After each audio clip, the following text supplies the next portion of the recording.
Po bizneset pësojnë shumë, e para për shkak se në momentin që ndërpritet energjia elektrike, e tërë linja e prodhimit, ai lande para se gjithë në produkt që ndodhet në linjën e prodhimit, shkon shkart, ose nuk mund të të përpunohet dhe të shkon si produkt final, dhe kjo kosto i faturohet biznesit. E dyta ka më pas si thëmë vonesa në furnizim të blerësve për shkak ndërprerjes së energjisë elektrike, se prodhuesi nuk ka mundësinë që të prodhoj sasinë që e ka planifikuar sot për shembull, dhe padyshim kjo nesër nuk mund të kompenzohet, nuk mund të dyfishoj kapacitetet se atë makineri e ka që me atë sasi duhet ta prodhoj brenda një dite ose një afatit të caktuar, dhe padyshim kjo reflektohet te zinxhiri i furnizimit, sidomos te dërgimi te blerësi. Dhe edhe këtu bizneset dëmtohen shumë. Kjo është biznesi dëmtohet edhe në kuptimin e kohës, po edhe në kuptimin material. Po koha dur do të ishte 24 orë më herët, që të njoftohet biznesi për ndërprerjet që do t'i ketë, mos befasohet biznesi mund ndërprer energji elektrike, siç e tham në momentin që është në kulmin e prodhimit, më ndërprer energji elektrike dhe këtë ajo vijë e prodhimit shkoj shkart, shkoj në dëm të prodhuesit.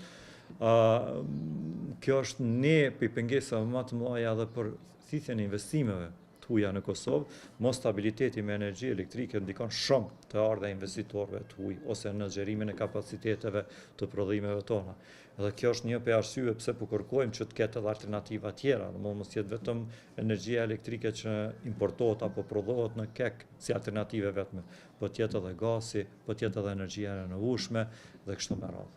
Nuk kemi dhëna asaj për këtë kësajna, a mund të jetë energjia elektrike shkaktar, mirë po kur mbyllet një biznes mblidhen shumë shkaktarë. E kështu që duhet të identifikohen nga ana e institucioneve tona, mirë po kjo blokada politike, mos funksionimit të institucioneve fuqiplote, duke mos qenë fuqiplote, për me marrë vendime, po ndikon edhe në investime, po ndikon edhe në jetën e përditshme, dhe presim që sa më shpejt i kemi institucione dhe të filloj mund përmirësua ambienti të bërit biznes në Republikën e Kosovës.